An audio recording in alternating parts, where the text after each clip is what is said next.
Hello বন্ধুরা, আমাদের চ্যানেলে আপনাদের স্বাগতম। আর এই চ্যানেলে আমাদের ভিডিও যারা প্রথমবার দেখছেন তাদেরকে অসংখ্য ধন্যবাদ। বন্ধুরা, এই মুহূর্তে একটি দুর্দান্ত এবং গুরুত্বপূর্ণ আপডেট পাওয়া যাচ্ছে। সেটা হলো বকেয়া 25% ডিএ মিটিয়ে দিতে তোড়জোড় শুরু করেছে রাজ্যের।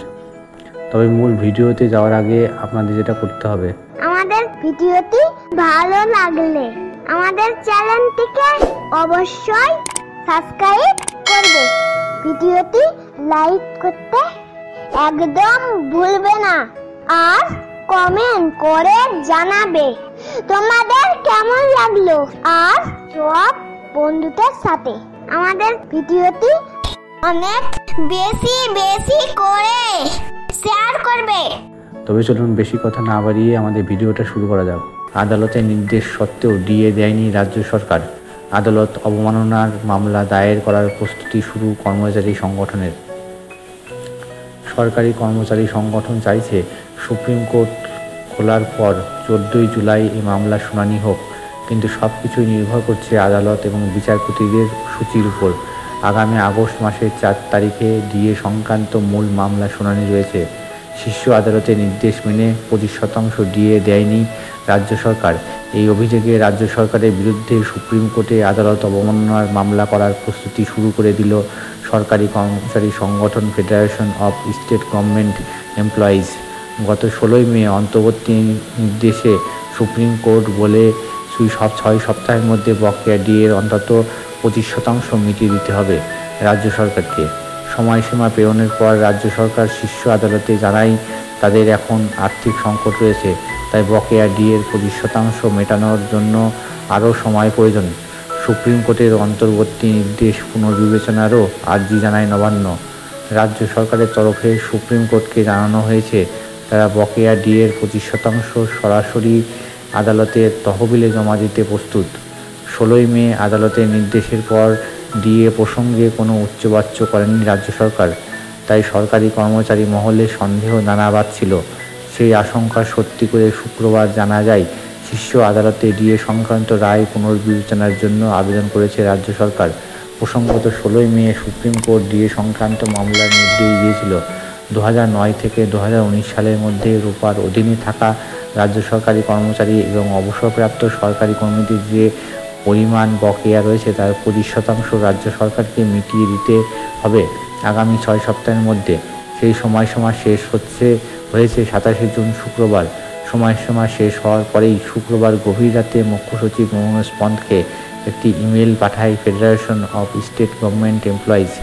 নবান্ন সূত্রে খবর, ওই মেলে লেখা হয়েছে আগামী 1 সপ্তাহের মধ্যে যদি রাজ্য সরকার ডিএ সংক্রান্ত বিষয় নিয়ে কোনো ইতিবাচক সিদ্ধান্ত না নেয়, তবে তারা রাজ্যের মুখ্য সচিব এবং অর্থ সচিব প্রভাত মিশ্রের বিরুদ্ধে সুপ্রিম কোর্টে আদালত অবমাননার মামলা করবে। ডিএ সংক্রান্ত বিষয়ে মূল মামলাকারী federation of state government employees সাধারণ সম্পাদক মলয় মুখোপাধ্যায় বলেন, আদালতের দেওয়া সময়সীমা শেষ হয়ে গিয়েছে, তা সত্ত্বেও রাজ্য সরকার সেই নির্দেশ মানেননি। তাই নিয়ম অনুযায়ী আমরা ডিএ মিটিয়ে দেওয়ার জন্য রাজ্য সরকারকে আরও 7 দিন সময় দিয়েছিলাম, কিন্তু ইমেলটি পাঠানোর পর রাজ্য সরকারের তরফে কোনো সদুত্তর না পেয়েই আমরা আগামী সপ্তাহের শুরুতেই সুপ্রিম কোর্টে রাজ্য সরকারের বিরুদ্ধে আদালত অবমাননার মামলা দায়ের করব। আমরা সেই প্রস্তুতি শুরু করে দিয়েছি।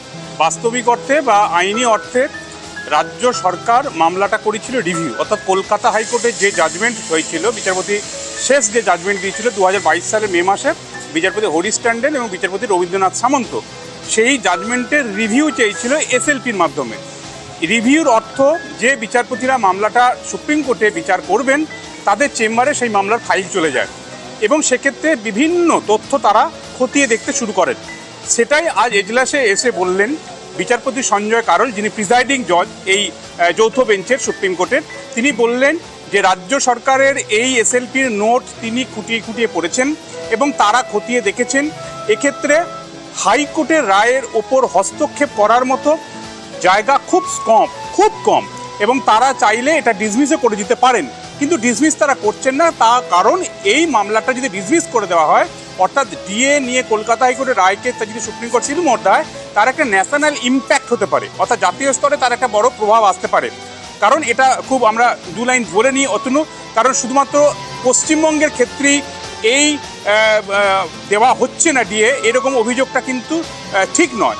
এরকম অনেক রাজ্যের ক্ষেত্রেই DA all India consumer price index ধরে দেওয়া হচ্ছে না বলে অনেক মামলাও কিন্তু রয়েছে, বিভিন্ন রাজ্যের ক্ষেত্রেই রয়েছে। কাজেই এই জায়গাটাতে ন্যাশনাল ইকো অন্তত 2022 সালের জাজমেন্ট অনুযায়ী, মে মাসে হাইকোর্টের জাজমেন্ট অনুযায়ী যে বকেয়াটা ছিল পড়ে, সেই বকেয়ার অন্তত 50% মিটিয়ে দিক রাজ্য, বাকিটা মেরিটে শুনানি হবে, অর্থাৎ চুলচেরা বিশ্লেষণ করে এইটা আদতে হবে কি হবে না পুরোটা তারা ডিসাইড করবে পরবর্তী শুনানির দিন। এক্ষেত্রে একটা পদ্ধতিগত ত্রুটি আসে। অভিষেক মনু সিংভি সিনিয়র অ্যাডভোকেট রাজ্যের তরফে যিনি ভার্চুয়ালি কানেক্ট ছিলেন, তিনি বললেন তিনি এই সওয়াল জবাবে পুরোটা তিনি শুনতে পাচ্ছেন না, সোমবার দিন মামলাটা শুনানির জন্য নিয়ে যাওয়া হোক। আচ্ছা, যদিও বিচারপতিরা বললেন কোনো রকম সময় নষ্ট নয়, মামলা পরবর্তী শুনানি আসতেই পারে, মেরিটি হতেই পারে, সেক্ষেত্রে এজলাসে এসে সিনিয়র অ্যাডভোকেটরা এসে সওয়াল করতে পারেন, কিন্তু তারা 50% মিনিমাম টাকা মিটিয়ে দিতে হবে বকেয়া দিয়ে।